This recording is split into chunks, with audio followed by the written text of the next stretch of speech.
আসসালামু আলাইকুম বন্ধুরা, কেমন আছেন সবাই? আশা করি সকলেই ভালো আছেন।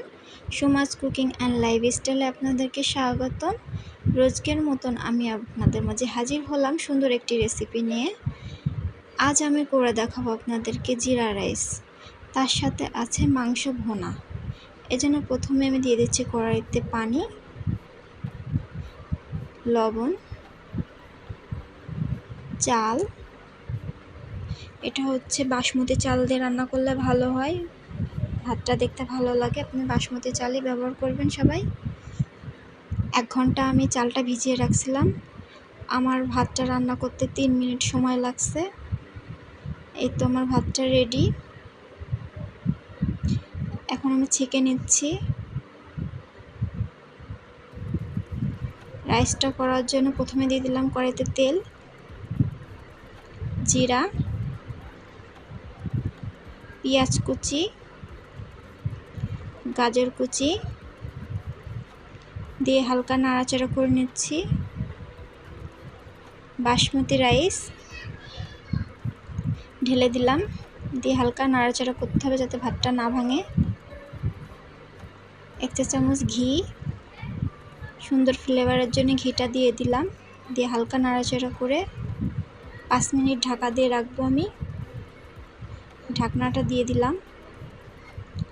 রাইসটা আমার রেডি। এখন ডেকোরেশনের জন্য হালকা ঘি মাখিয়ে নিয়েছি আমি বাটিতে।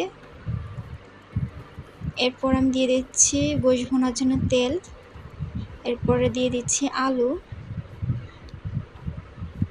পরিমাণ মতন লবণ দিয়ে ভালো মতন নাড়াচাড়া করে ভেজে নিচ্ছি আলুটা। এরপর দিয়ে দিচ্ছি পেঁয়াজ বাটা, জিরা রসুন বাটা, ভালো মতন নাড়াচাড়া করতে হবে।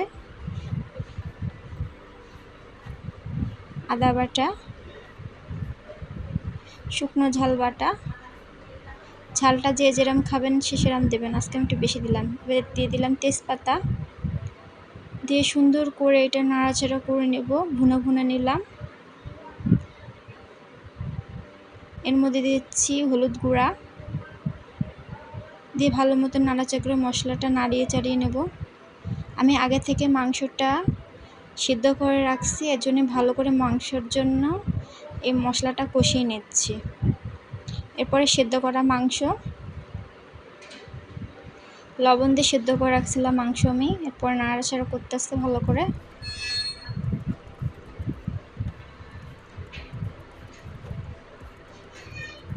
দেখছেন মাংসটা কিভাবে কষাতে হবে, দেখুন তেল ছেড়ে আসছে। এই সময় আমি গরম পানি করে রাখছি, গরম পানি দিয়ে দিচ্ছি। মাংসের স্বাদটা ভালো রাখার জন্য গরম পানি ব্যবহার করবেন। এরপর আমি দিয়ে দিচ্ছি গরম মশলা বাটা। সুন্দর ফ্লেভারের জন্য আমি এই টাইমে মশলাটা দিই, গরম মশলা। আপনারা দিলে দেখবেন স্বাদটা ভালো থাকে। এরপর আমি কমসে কম 20 মিনিট রান্না করব।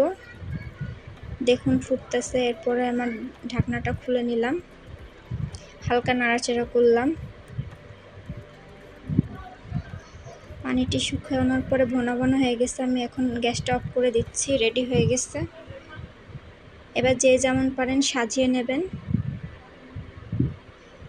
আমি সাজিয়ে নিচ্ছি আমার মতন করে, আপনারা আপনাদের মতন সাজিয়ে নেবেন। আমি দিয়ে দিচ্ছি গাজর, ধনেপাতা। সুমাস কুকিং অ্যান্ড লাইফস্টাইলের সাথে থাকবেন। লাইক কমেন্ট শেয়ার করতে ভুলবেন না। সবাইকে অসংখ্য ধন্যবাদ। শেয়ার করতে ভুলবেন না। আল্লাহ হাফেজ।